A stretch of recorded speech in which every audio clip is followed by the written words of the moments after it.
तो नमस्कार, न्यूज़ जनपद जागरण में आप सभी का स्वागत है। अभी हम फाजिल नगर में हैं और यहाँ सुकहा विधानसभा के जो पूर्व में भाजपा में थे और वर्तमान में सपा में चले हैं, तो इनसे जानते हैं आखिर क्यों सपा में चले हैं भाजपा को छोड़कर। सर, सबसे पहले न्यूज़ जनपद जागरण में आपका स्वागत है। सर, मैं धन्यवाद देता हूं आपको। सर, आपने भाजपा को छोड़कर क्यों चले हैं सपा में? एक्चुअल में मैं फिरोजाबाद की धरती, सुहागनगर की धरती, यानी जहां चूड़ियाँ बनती हैं, वहाँ की 98 विधानसभा शोकाबाद से मैं पूर्व में भारतीय जनता पार्टी से एमएलए हुआ था और वर्तमान में समाजवादी पार्टी में हूँ और वहाँ से प्रत्याशी। मैं आपके चैनल के माध्यम से 332 विधानसभा में स्वामी प्रसाद मौर्य जी के नेतृत्व में इस विधानसभा के प्रत्येक वोटर्स और जनता जनार्दन को जागरूक करने के लिए आया हूँ। सच में भारतीय जनता पार्टी ने जितना अहित, जितना नुकसान पिछड़ों का, दलितों का, शोषितों का किया है, कोई कर नहीं सकता। 13-14 जनवरी को हम लोगों ने भारतीय जनता पार्टी को छोड़कर समाजवादी पार्टी के राष्ट्रीय अध्यक्ष परम आदरणीय अखिलेश जी का दामन थामा था।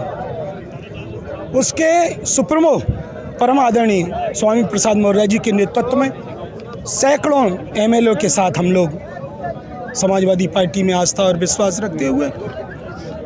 अच्छा, जो वादा बीजेपी कर रही वही वादा आपको सपा भी कर रहे हैं, तो आप बीजेपी को क्यों नहीं आप लोग कर रहे हैं कि सपा? यही तो बताना चाहता हूँ। जी जी, बताइए।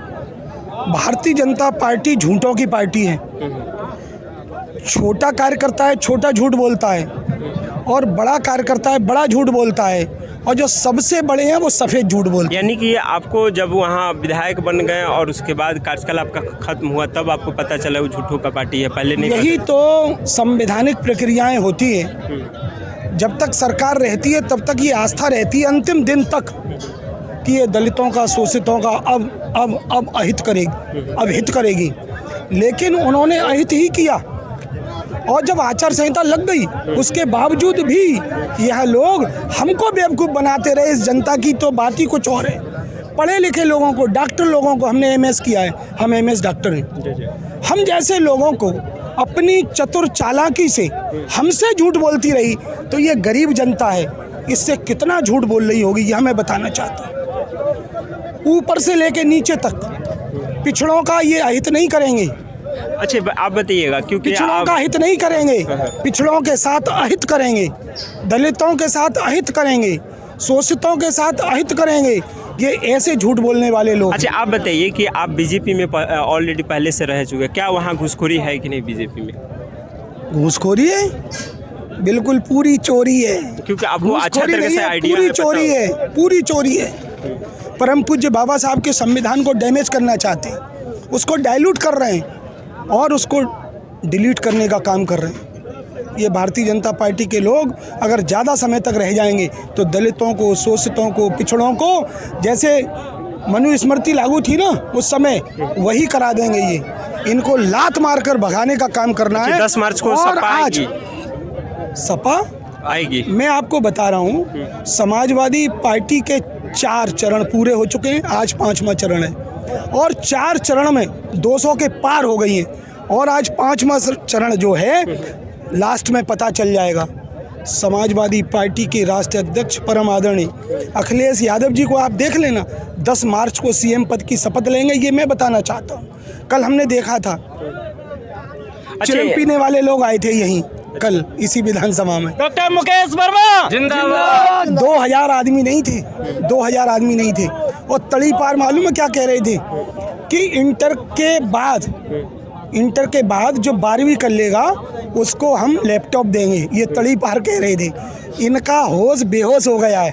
जनता के सामने जो समाजवादी पार्टी की लहर चल रही है उसके सामने इनका हाल बेहाल हो गया है। और मैं आपको बताना चाहता हूँ, आप चेहरा पढ़ लो बाबा जी का चेहरा, अगर ये अपनी जहाँ से ये आए हैं वहाँ अगर ये चले जाएं और वहाँ से अगर ये प्रधान भी बन जाएं तो आप हमारे मुंह पे थूक देना, ये बताना चाहता हूँ।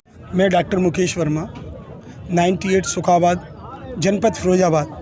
तो जैसे कि आपने देखा कि तो 98 विधानसभा सुकहा विधानसभा से थे मुकेश वर्मा जी, उनसे हम आपने बात किया और किस प्रकार बताया कि जो 10 मार्च को साइकिल आ रही है और इनोगा और बाबा को लखनऊ से मठ में बुलाने के लोग पूरा प्लान बना चुके हैं। अब देखना है कि आखिर क्या चिलम लेकर आया ऊपर देखिए। अच्छा चिलम लगा खेल, तो क्या आप लोग का पूरा क्या कहना है? फुल कॉन्फिडेंस है।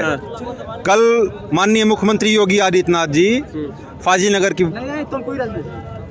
नगर की पावन धरती पे उन्होंने प्रस्थान किया था और संतोषजनक पूर्वक भीड़ न देखते हुए उनकी घबराहट इतनी बढ़ गई, उन्होंने 10 चिलम यहीं छोड़ गया। अच्छा, तो जैसे कि आपने देख लिया कि किस प्रकार यहाँ के जो जनता है किस प्रकार, और साथ ही यहाँ विधायक भी जो भाजपा को छोड़कर सपा में आ रहे हैं और जनता किस प्रकार सपा की तरफ सपा के दीवाने हो गए। तो देखना है कि 10 मार्च को आखिर कौन लखनऊ में पहुँचता है।